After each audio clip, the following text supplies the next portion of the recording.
Assalamualaikum warahmatullahi wabarakatuh. Alhamdulillah, Allahumma salli wa sallim ala sayyidina Muhammadin wa ala alihi wa ashabihi ajma'in, amma ba'd. Alhamdulillah, Nama Muhammad Sya'ban Siregar, pimpinan Pondok Pesantren Mahabbatur Rasul sallallahu alaihi wasallam Kota Pematang Siantar, juga bareng dengan sahabat ana Al-Ustaz Syekh Al-Mukarram Syuhada, pimpinan Pondok Pesantren Al-Karim Ikhlas. Dan hari ini yang jadi sorotan buat kita semua sesuatu yang luar biasa. Apa yang luar biasa? Ada satu pondok pesantren namanya Ruhul A'zam di satu kabupaten Gayulus, Nangro Aceh Darussalam. Pondok pesantren ini kita lihat megah lah untuk ukuran Gayulus. Karena lihat sangat megah. 3 tingkat gedung asrama, dan santri lebih kurang 600 laki maupun perempuan, dan lahan lebih kurang 3 hektar, insyaallah ditambah oleh Allah Ta'ala. Amin. Allah sempurnakan segala hajat beliau. Amin. Dan perlu kita tahu yang luar biasa, saudara, pimpinannya ini Syekhuna Al-Mukarram Sultan Muda Pani. Beliau yang lebih luar biasa, bukan hanya hebat, wara, salih, seorang polisi, saudara. Ini kerjaan yang luar biasa. Kita akan dengarkan motivasi dari beliau. Kok bisa ya seorang polisi punya pemikiran yang luar biasa, di luar pemikiran kebanyakan orang. Polisi yang punya jabatan, yang punya kekuasaan, yang kekuasaan bisa dimanfaatkan, tapi dia cenderungnya subhanallah, pendidikan sebenarnya tanggung jawab semua orang, ya kan dalam undang-undang tanggung jawab pemerintah. Tapi beliau ambil alih tanggung jawab ini, mendidik umat, jadi mafatih lil khair, maghalib syarr. Kita ingin dengar motivasi dari beliau. Kok bisa punya pemikiran yang cemerlang semacam ini? Silakan Ustaz mungkin memberikan keterangan, informasi, motivasi. Kok bisa ya seorang polisi punya keinginan yang luar biasa buat pesantren, mendidik? Subhanallah, coba. Ya, alhamdulillah, terima kasih. Ini terima kasih juga sama sahabat kami, guru kami juga yang sudah datang berkunjung. Ini tentu Abuya Muhammad Sya'ban Siregar, jauh dari Siantar, sudah sampai ke Ruhul A'zam ini membawa berkah insyaallah. Untuk Gayulus, untuk Ruhul A'zam, dan insyaallah untuk Aceh. Jadi sedikit perlu kami sampaikan, kalau ditanya luar biasa, menurut kami yang kita buat masih biasa-biasa aja. Cuman yang penting kita sudah berbuat saja. Apa sebab yang motivasi terbesar? Saya dulu berdiri di Bintitmas. Jadi saya sering ngasih penyuluhan tentang narkoba, tentang ganja, tentang kejahatan, bahkan masuk ke sel-sel. Saya melihat penjara itu belum jawaban untuk menghadapi persoalan umat. Kenapa bukan jawaban? Kalau kita paksakan dengan hukum, ada yang ditembak mati. Ketika dia meninggal, maka anaknya menjadi yatim, istrinya menjadi janda yang mencari nafkah. Ketika kejahatan itu ditindak sama hukum, dipaksakan lagi, di penjara, umpama tidak mati, di penjara, dia harus di sel. Anak juga lebih sedih lagi, Ustaz. Tidak yatim, tetapi tidak ada yang mencarikan nafkah, menanggung malu yang luar biasa. Dari motivasi itu, saya berpikir apa solusi terbaik untuk persoalan umat saat ini. Jadi kita mulai waktu itu membuat pengajian kecil-kecilan, pengajian Al-Quran, tahfiz Quran, diiringi dengan ilmu-ilmu lainnya, ilmu kitab. Saya lihat perkembangannya bagus. Gimana bagusnya? Kalau di sini saya lihat kalau anaknya sudah masuk pesantren, ayahnya, ibunya ngikut. Yang dulunya mungkin minum-minum, berhenti minum. Yang dulu berjudi, berhenti judi. Yang dulunya nggak sholat, sekarang sudah sholat karena malu sama anak-anaknya. Jadi saya rasa yang harus kita buat, pertama diisi dari umat ini adalah pendidikan. Motivasi pendidikan itulah yang membuat kami, kalau dibilang bagaimana kok polisi bisa ngambil alih pendidikan gitu kan, sebenarnya nggak ambil alih. Semuanya kita buat secara struktural, manajemen, sehingga kerjaan kita di kantor tetap kita jalankan. Hanya saya punya moto, Ustaz, manfaatkan waktu kosong untuk menghabiskan. Waktu istirahat, ya kalau orang istirahat mungkin Sabtu Minggu istirahat, saya istirahatnya lihat wajah anak-anak, mengurus anak-anak, nah, mungkin ngurus gedung dan lainnya, itu istirahat bagi saya. Mungkin orang berpikir istirahat malam tidur, kalau saya istirahat saya bukan tidur kan, ngawasi anak-anak, ngajar. Jadi sampai hari ini juga saya masih ngajar sama anak-anak, masuk sama anak kelas 5, kelas 6, ngajar kitab, adab, tasawuf. Kira-kira kalau kitab apa itu Ustaz yang Ustaz ajar? Yang diajarkan, Pada tahu. ya, yang kita ajarkan di sini Ustaz, mulai dari, kalau saya khususnya karena di bidang adab, itu kalau di kelas 6-nya Al-Hikam, yang di kelas 5-nya Murakil Ubudiyah, yang kelas 4-nya Ta'lim Muta'alim. Ini ulama yang bisa ngajar begini, bukan orang biasa. Pelajaran di Siantar pun sama. Jadi pelajaran-pelajaran itu saya isi Ustaz, karena begini Ustaz, saya mengambil alih pelajaran adab di pesantren ini karena akhlak itu sepertinya nggak bisa aja sekedar didapat. Memang akhlak itu lahir dari ilmu, akhlak itu lahir dari ibadah. Tetapi ketika tidak diajarkan, orang merasa ini nggak apa namanya, masih aneh dengan adab-adab itu, merasa keterlaluan. Contoh, kita contohkan aja kan, adab murid terhadap guru. Kalau kita lihat dalam kitab Ta'lim Muta'alim itu kan nggak bisa dipisahkan itu antara ilmu dengan guru. Adab murid terhadap ilmunya, adab murid terhadap guru yang mengajarkan ilmu. Saat ini banyak orang ingin ilmu tauhid, ahli tauhid, tapi tidak peduli dengan guru tauhid. Banyak orang seperti itu. Orang kepingin pandai sholat, tapi tidak peduli dengan guru yang mengajarkan sholatnya. Orang kepingin jadi hafiz Quran, tapi tidak peduli dengan guru hafiznya. Bahkan udah hafiz 30 juz, dia ditanya gurunya siapa, mungkin agak-agak lupa. Nah, jadi saya lihat ketika adab itu rusak, akhirnya dia tidak sukses. Maka saya pikir adab ini sangat penting. Kita lihat lagi terhadap orang tua. Orang banyak mengeraskan suara di hadapan orang tuanya, berani mengatakan A. Mungkin mereka juga tidak pernah tahu. Sehingga saya ngambil alih pelajaran adab. Saya sering katakan, kalian anak laki-laki, jadilah seperti Nabi Ibrahim yang mengajarkan ketauhidan kepada Ismail. Jadilah seperti Yakub yang menurunkan tauhid dari lidah ayahnya kepada anak-anaknya. Jadilah seperti Luqmanul Hakim yang menurunkan pengajaran dari ayah kepada anak. Itu nggak guna. Sekarang ini orang ngarep pesantren. Kita ajar pesantren berkali-kali, pulang ke rumah orang keluarganya suka-suka hati, terakhirnya nggak berhasil, nggak relevan ya. Jadi kita harus bangun dari anak-anak. Makanya saya masuk ke adab. Ada kalimat yang indah dari kalam salih dalam habaib. Betapa guru itu buruk meski engkau sudah jadi. Betapa orang tua itu orang tua meski engkau sudah jadi orang tua. Masya Allah, ini yang diajarkan beliau nih, subhanallah. Jadi polisi, ayo yang lain ikut juang sama seperti polisi dulu. Kemudian sekian sejarah awal pendirian pondok pesantren ini saya mulai 2008. Itu pondok pesantren setengah. Jadi saya tadi agak iri kita meresmikan Ustaz Syahadain. Kenapa? Dia awal bangun gedungnya memang mewah.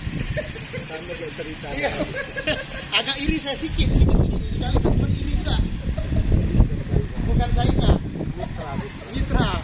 Ini luar biasa. Saya bilang kalau pesantren kita ini dulu yang pertama sekali. Dulu terbuat dari ijuk, sekarang ijuknya di dalam. Ijuknya itulah gedung pertama pesantren Nurul Ajam, jumlahnya 7 kali 12 meter. Setelah itu yang datang belajar itu polisi yang ngaji. Yang pertama sekali ngaji ini jumlah murid saya dulu 12 orang polisi dan istri. Polisinya dan istri. Nah, jadi saya berpikir, saya ajak kawan-kawan untuk ngaji. Saya bilang yang menyelamatkan umat ini lain tak ada, ilmu. Sehebat apapun kita punya pangkat tinggi, pangkat hebat, tidak ada juga kalau nggak ada ilmu. Ilmu yang memotivasi ibadah. Sehingga semua kawan-kawan bangun ini. Setelah kami bangun, kawan-kawan polisi kan sini 2 kali seminggu tidur di sini orang dulu belajar. Malam Selasa, malam Jumat. Dibangunlah gedung yang tempat kita masuk awal dari sana.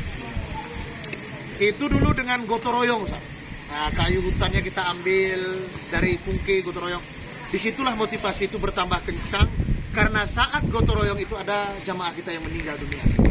1 orang. Jadi situ menjadi motivasi bagi saya. Saya harus berbuat lebih supaya menjadi amalan bagi Allah. Itu lagi ngehanyutin kayu. dia bilang dia orang taubat kepada Allah. Dia bilang sama saya, Tengku, malam ini saya tidur di kaki. Dia minta tidur di telapak kaki saya. Jadi saya bilang jangan. Ngapain tidur di telapak kaki? Bantal juga ada. Kata dia, ini malam terakhir saya sama Tengku, kata dia. Saya kira entah apa, besoknya kami nuruni kayu. Ya kuasa Allah semuanya, mungkin Allah pilih dia menjadi syahid di jalannya untuk memperjuangkan agama Allah. Jadi pagi itu saat waktu nyebrangkan kayu, dia kepingin nyebrang dahulu sebelum kayunya diseberangkan. Dalam proses penyeberang karena air besar dia hanyut. Jadi saya waktu itu berdoa sama Allah, kawan-kawan saya cukup tertekan ketika itu kan, karena bayangkan saat hanyut, enggak, bukan polisi Ustaz, masyarakat biasa, dan dia tobat di sini. Jadi ketika itu banyak tekanan lah, keluarga, kawan-kawan, sahabat, bukan menekan dalam artian benci mungkin.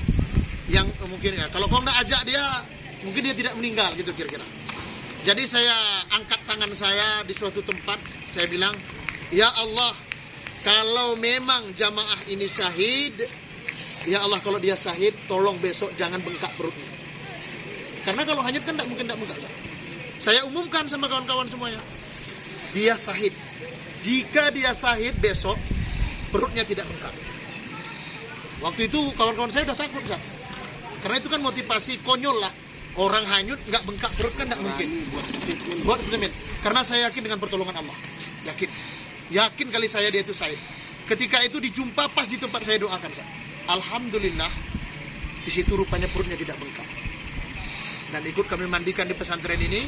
Dan semua barang yang dia ambil, nah sekarang udah kita jadikan gedung. Waktu baru-baru ini pernah ada rencana untuk renovasi, saya tidak kasih. Karena saya bilang masih memungkinkan untuk digunakan. Tapi kalau udah nggak memungkinkan, tidak apa-apa. Itu tetap menjadi amalan bagi beliau. Nama beliau itu Jailani, tetap saya ingat. Atau Aman Sepang kalau gitu. Dari situlah saya berangkat memondokkan anak tahfiz Quran di sini. Kemudian saya kembangkan menjadi sekolah. Dan waktu itu saat di awal buat sekolah, buat hafiz, guru ngajinya itu saat kawan-kawan itu saya gaji pakai beras, bukan uang. Saya antar beras sama cabai sama bawang sama mereka. Dan uangnya itu saat saya ambil dari iuran kawan-kawan yang dari kantor polisi, dari Kemenak. Ada kawan-kawan juga yang mau nyumbang, ada yang 10.000. Jadi saya itu setiap awal bulan keliling minta duit yang 10.000 dari orang-orang yang, ya begitulah. Sampai ini keluar izin operasionalnya, sampai sekarang udah bayar anak-anak, bayar uang makan, bayar uang sekolah. 600.000 sebulan sekarang, uang makan sama uang sekolah. Setelah bayar ini stop semua dan diarahkan kepada pembangunan. Alhamdulillah sekarang gedung-gedung kita ada beberapa, ada yang dari pemerintah daerah, ada yang dari aspirasi dari dana provinsi, ada juga dari swadaya guru-guru kita. Macamlah ujian, namanya pun jalan agama. Tapi saya berpikir, Ustaz, kalau dibilang orang, Ustaz, luar biasa ya buat pesantren. Yang kita buat masih biasa-biasa saja. Cuman Ustaz, siapapun kawan-kawan mungkin di luar yang punya harta, yang punya tanah, yang punya jabatan, gunakan harta kalian untuk membela agama Allah. Mungkin bagi kalian duit 1.000, duit 5.000 nggak ada apa-apanya. Tapi ketika itu kita satukan untuk membantu agama Allah, itu luar biasa. Banyak orang punya ilmu tapi tidak punya kesempatan karena tidak punya harta. Ada orang punya harta tapi tidak punya kesempatan juga untuk belajar karena tidak punya kemauan. Jadi kita harus gabungkan. Ada anak-anak kita yang berprestasi, yang berharta, wakafkan bantu. Ada orang punya kemampuan bangun pesantren tapi nggak punya uang. Mungkin kita bantu saja. Ini insya Allah berhasil. Itu mungkin paling motivasi paling besar bagi saya. Saya ingin orang menghentikan kejahatan bukan dengan penjara. Tembakan senjata tidak selamanya menyelesaikan masalah. Penjara tidak selamanya menyelesaikannya. Tebar kebaikan, jadi orang bermanfaat. Insya Allah akan banyak lagi orang yang mengambil manfaat dan menebarkan kebaikan. Semakin banyak orang menebarkan kebaikan, insya Allah semakin banyak orang berhenti dari kejahatan. Semakin banyak bicarakan kebaikan, semakin banyak berhenti dari kejahatan. Semakin banyak langkah orang kaki, orang yang kita ajak kepada kebaikan, semakin banyak orang meninggalkan kejahatan. Itu filosofi yang saya bangun, baik itu di pesantren ini. Makanya saya sedikit semangatlah untuk bangun pesantren. Mudah-mudahan banyak yang berhenti dari kejahatan. Rasul bersabda, tuba liman ja'alallah mafatihan bil khair wa maghfirah. Beruntung orang, kata Nabi, orang yang Allah jadikan orang itu pembuka kebaikan dan penutup suci. Allahumma ja'alna minhum. Amin. Bagian daripada mereka. Amin. Nas anfa'uhum linnas. Sebaik-baik orang adalah orang yang paling banyak, paling sering memberikan makan. Itu yang paling terbaik. Itu bahasa yang luar biasa ketika disebutkan dalam takdir rumah. Jangan malu melakukan sesuatu yang lain. Jangan malu melakukan kebaikan dari yang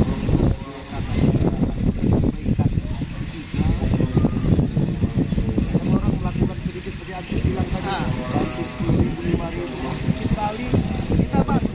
Tapi dia tidak sadar, tak membantu jauh lebih sedikit, betul. Mari silakan dibantu para pejuang-pejuang kita, ada pesantren, Asharul Ahram, Asharul Ikhlas, ada jangan lupa juga pondok pesantren Mahabbatur Rasul Sallam, Imam Bahul Ulum wal Hikam Kota Pematang Siantar. Insyaallah kita akan ketemu pada setiap pertemuan kebaikan insyaallah. Nah, di dunia ditemukan Allah jahat, di akhirat sama yang Amin, amin. kita berharap Tuhan bersama makhluk yang baik itu baginda Nabi kita Muhammad Sallallahu alaihi wasallam. sallallahu alaihi wasallam. Itu yang terakhir dari Iya, salam. Saya selalu katakan, Ustaz, wahai anak-anakku, saya berkepingin sekali kalau saya mati disolatkan oleh orang soleh. Jadi santri-santri semuanya, masyarakat dimanapun berada, saya itu ingin kalau mati disolatkan oleh orang soleh. Saya, Ustaz, kenyataannya saya dapat banyak di kampung-kampung. Kita capek ini, Ustaz, jaga sholat, tapi ketika kita mati disolatkan oleh orang yang tidak sholat. Jadi kalau kita tidak kerja bersama, jenazah kita besok siapa yang ngurus? Jadi saya sering bilang sama anak-anak kami di santri Ruhul Azam ini, sering saya sampaikan, kalau saya mati nanti, dimanapun kalian berada, datanglah, sholatkan saya, urus jenazah saya. Jangan sampai di jenazahku diurus oleh orang yang tidak sholat. Tapi bila saat itu kalian belum sholat, mungkin lagi nikmat di hotel, menikmati para berzina, bisa saja mereka itu saat itu lagi buat jahat, korupsi, lagi neken kontrak kebohongan. Bisa saja anak murid saya mungkin lagi persiapan pencurian besar-besaran atau yang lain. Ketika itu kalian tidak usah datang menyalahkan saya. Tapi pastikan ketika kabar aku meninggal, menjadikan kalian menghentikan kejahatan kalian di saat itu. Allah. Itu cita-cita saya. takbir. Takbir, Allahu Akbar. Sallu ala Nabi Muhammad. Allahumma shalli wa sallim alaihi. Terima kasih dari Gayunos. Assalamualaikum warahmatullahi wabarakatuh.